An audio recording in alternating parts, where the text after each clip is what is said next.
In the world of rock and roll, few names shine as brightly as Styx. The legendary American band has been a beacon of musical excellence for decades, delivering unforgettable hits and timeless melodies. But for die-hard Styx fans, the late 90s remain etched in memory, a time when Dennis DeYoung, the iconic voice and keyboardist behind many of their greatest hits, found himself replaced by Lawrence Gowan. What remains baffling to many is not just how the band's founders, James J.Y. Young and Tommy Shaw, had the legal authority to oust Dennis from a band he helped create, but the mysterious reasons that lay behind this fateful decision.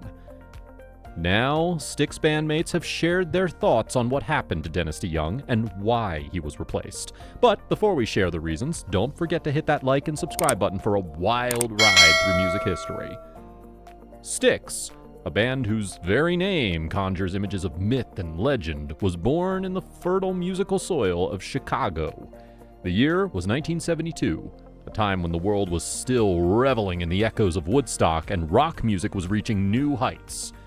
Twin brothers Chuck and John Panozzo, along with their friend Dennis DeYoung, decided to pool their musical talents and create something extraordinary. With the addition of James J.Y. Young, John Kierlewski, and the guitar virtuoso Tommy Shaw, Styx was officially formed. The band's name, derived from the mythological river that separates Earth from the underworld, seemed to foreshadow their own journey into the realms of rock stardom. From the very beginning, their harmonious blend of rock, progressive, and pop elements set them apart. With Dennis DeYoung's distinctive vocals, Tommy Shaw's fiery guitar licks, and JY's commanding stage presence, Styx quickly garnered attention and carved a niche in the evolving soundscape of the 70s. Styx's musical odyssey was a magical journey through a soundscape filled with anthems that would stand the test of time.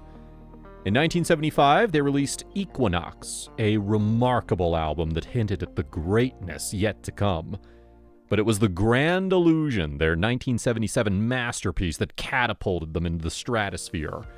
The album was a classic rock cornerstone with unforgettable tracks like Come Sail Away and Fooling Yourself. Yet it wasn't just the music, it was the depth of their lyrical storytelling that truly set Styx apart. With The Grand Illusion came a string of successful albums, including Pieces of Eight and Cornerstone. However, it was their concept album, Paradise Theater, in 1981 that solidified their legendary status.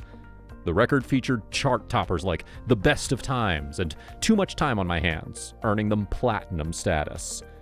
Styx's music wasn't just a collection of songs, it was a journey through sound, a tapestry of emotions, and a reflection of the times. As the 70s rolled into the 80s, Styx's star continued to shine brightly. They consistently sold out arenas, and their music could be heard blaring from the radios of countless fans. By the time of their 1983 split, following the ambitious Kilroy Was Here tour, Styx had achieved remarkable commercial success and earned a devoted fan base spanning generations. But in the late 90s, they would see a time where the band would face a challenge that tested their unity and left fans around the world bewildered. This challenge led to Dennis DeYoung's departure and the introduction of Lawrence Gowan. But why did DeYoung leave the group in 1999 in the first place? While artistic differences and lingering animosity from the band's earlier breakup in 1984 might seem like the most likely culprits, the truth, as is often the case, is far more complex. Let's uncover the real reason behind Dennis DeYoung's departure from Styx. In a revealing 2018 appearance on The Big Interview, as reported by ABC News Radio, Styx members James Young, Tommy Shaw, and Lawrence Gowan offered insights into their disagreements with Dennis DeYoung. These disagreements stemmed from DeYoung's reluctance to tour at a time when the band's album sales were dwindling and their financial lifeline was live performances. Now, to be fair, DeYoung cited medical reasons for his hesitation to hit the road, so it wasn't simply a matter of laziness.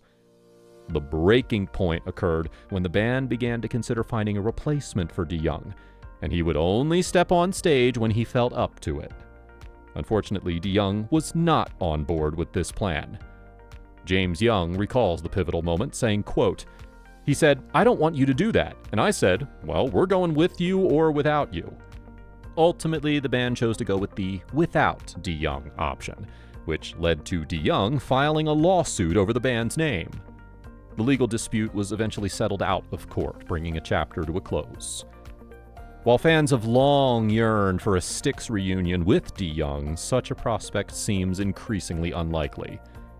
DeYoung, on the other hand, may be open to a comeback. In an appearance on Rock Talk with Mitch Lafone, he expressed his longing for the band's magic to return, saying, quote, "I believed, and still believe, the magic was when we were together. So becoming a solo artist is nothing I ever aspired to. I don't want to be a solo artist, I want to be in Styx." In the latest interview with Dan Rather on The Big Interview, several key members of the iconic rock band Styx delved deep into the band's tumultuous history and the pivotal moment that led to the departure of their longtime frontman Dennis DeYoung. This interview provides a fascinating glimpse into the dynamics and challenges of a legendary rock band, highlighting the deep history and complex relationships that have shaped Styx's journey over the years.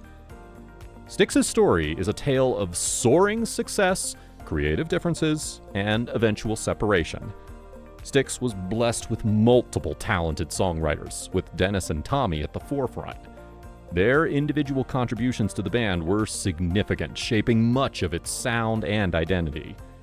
JY, the tall figure often seen at the center of the stage, contributed his powerful guitar work and had been a part of Styx since its inception. This collaboration yielded unforgettable hits and a dedicated fan base that would endure for decades. The band's major turning point occurred when Dennis DeYoung presented an ambitious concept for an album entitled Kilroy Was Here. While Dennis firmly believed in this concept, it was met with skepticism from the rest of the band. The concept album wasn't universally embraced, and the resulting tensions prompted an internal struggle. Nevertheless, the band rallied to support Dennis in this creative endeavor. Regrettably, the decision to pursue Kilroy Was Here turned into a financial disaster for Styx. It also alienated a substantial portion of their fan base. Underlying this discord was the band's relentless schedule, as they had worked non-stop for years without a substantial break. In retrospect, the situation might have been alleviated by some time off to allow the band members to recharge and gain new perspectives on their creative direction. However, this idea was vetoed when Dennis insisted on firing their manager, further deepening the divisions within the band.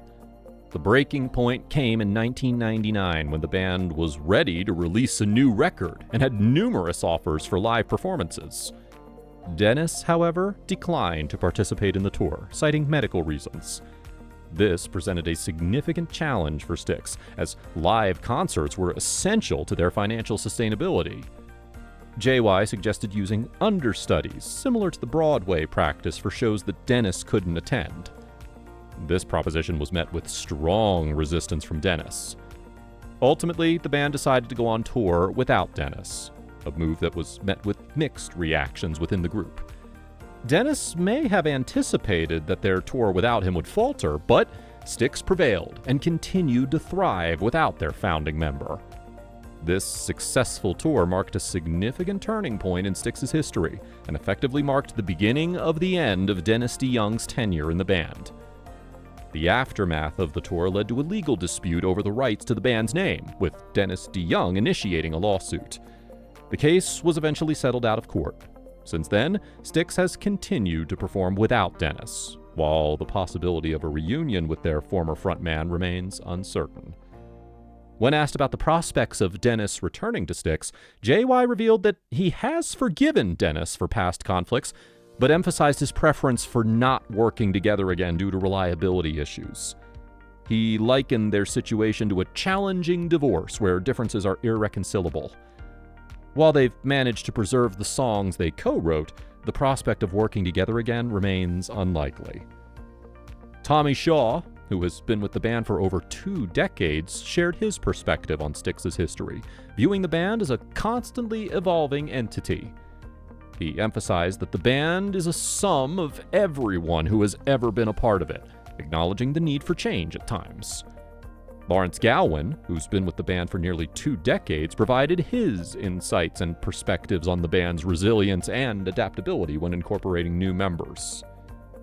In conclusion, this interview with the Styx band members offers an intimate look into the band's rich history, challenges, and the complex relationships that have shaped its journey.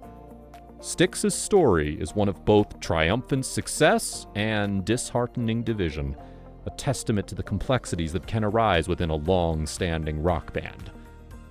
While Dennis DeYoung's reunion with Styx may remain uncertain, the legacy of the band endures, leaving fans forever captivated by their timeless music and enigmatic history.